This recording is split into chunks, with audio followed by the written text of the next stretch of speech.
I don't suppose that the good people of Oldham will be surprised if outsiders don't immediately associate Oldham with the stage. A friend of mine once said of Oldham, believing that this was all you needed to know about the place, that you can slip from Oldham to Manchester without even noticing it's that near, that wet, and the cobbles are that slippy. Well, Joan Bakewell, though, managed to avoid the involuntary express to Manchester and stayed on the cobbles in the rain long enough to discover the virtues of Oldham's Coliseum Theatre.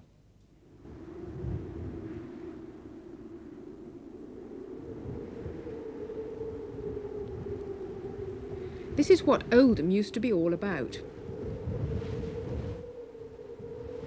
These mills once made Oldham the largest cotton spinning town in the world, with as many spindles here as in the entire United States. Then cotton died. Many of the mills went over to mail order. Light industry came in. More recently, Oldham, like the rest of the Northwest, has taken the recession hard. One of the things that is booming in Oldham is the theatre. It's so successful that the London impresarios now keep an eye on it. Theatre buffs know all about it, and theatre critics watch out for what Oldham is up to. But why Oldham? This is why. Up this cobbled side street, tucked away here behind the shops, as far from the glitter of Shaftesbury Avenue as you could possibly imagine, no posters, no names in lights, but this is Oldham's Coliseum Theatre. Theatre has been happening here for a long time. Then in 1939 it became the Coliseum Repertory Theatre Club. Those were the days of old-fashioned plays with a beginning, a middle and an end. The audience was strictly local and with traditional tastes.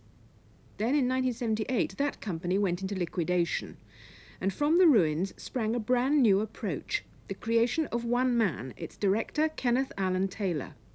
I was in a very good position. I didn't have an audience to please. I mean, that was the main thing. There were a few old ladies left, you know. And I wanted the younger people. That's the answer, to get the school kids and the 20 to 30-year-olds in, because you've got to aim for the kids, because they're going to be our future audience, you know. And so I thought, OK, we'll go in with something they've never seen before. Kes was the first sort of flying start, so to speak. Now, everybody's heard of Kes. Everybody's intrigued, how the hell do you play about a orchestral on stage? And so out of curiosity they came. They liked the product, and they still come, thank God. Well, we've only been going really since Mr. Taylor made it as popular again. And we've been to see the two that Mike Harding did, and Spend. Well, it's a place to go, and better than going boozing all night. Yes, I think it's really very, very good. When I see something that I fancy, I go, you know. So Oldham people rate it, do they? Well, I rate it. Yeah, he's appealed to the young again, I think, rather than, you know, just old fuddy-duddy sort of Shakespeare and things that used to be put on, and things that people didn't really have that much interest in. It's brought more interest, I think. The successes of his policy have been remarkable. Cass played to 35 on its second night, but then sold out, a premiere. Majority of One, a play by an MP, Joe Ashton, a premiere. Whistle Down the Wind, a stage premiere from the novel. Last Saturday, yet another premiere. The play Cracks by Martin Sherman, an extraordinary farrago of a comic thriller set among an eccentric group of 60s Californian weirdos.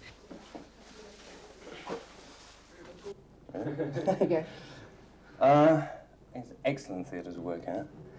I've only worked with Ken once, and he's an exciting director to work with. He's very good. I like the way he takes risks, which seem to pay off. We've got to thank it, Oldham's got to thank it to Ken. He's the man that came here and took it on, took a derelict theatre, and took it on and put some really good plays on in it. He's the person to really thank. He took the risks, took the gambles, and it's paid off. It's a pity the theatre in this country doesn't take as many gambles as Ken has done, because it'd be better for all of us. He knows his audience, for a start. He definitely knows the audience he's aiming for this particular theatre, and he's not afraid to stretch them, I think is what it is. He knows them, but he's not prepared just to pander to them. he will stretch them and give them as much as they can take. This play, very unusual, about strange, cranky, freaky Californian people. Is this one going to go just as well? Your guess is as good as mine. I mean, that's the joy of Oldham. There is no guaranteed success. I mean, this, amazingly, has got a bigger advance than Spend, Spend, Spend, which is a play they knew about. They know Viv Nicholson. Cracks, well, I don't know if it will go, but I think Martin Sherman's work should be seen. No one else has ever done a Martin Sherman over here, apart from Bent. Why the hell not, you know? He's a super writer, and it's fun. It's also saying something. They're weird, wonderful characters. It's sexy. It's bawdy again. But it might empty the theatre. Hey, you're Rick's cousin, right? Right.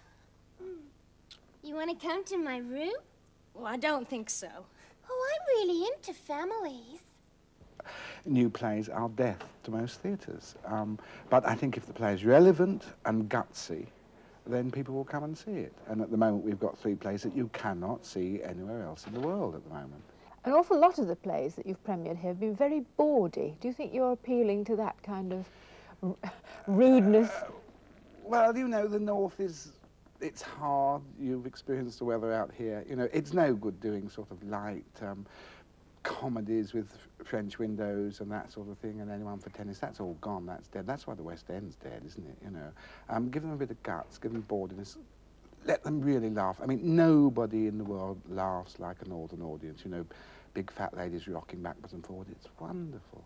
No Strindberg, no culture, no Chekhov, none of that. That's all gone. No, let's get it right. It's not just sort of a good laugh. They won't come just for a good laugh. They want a kick in the guts as well. Hey, it's very heavy in there. Rick's dead.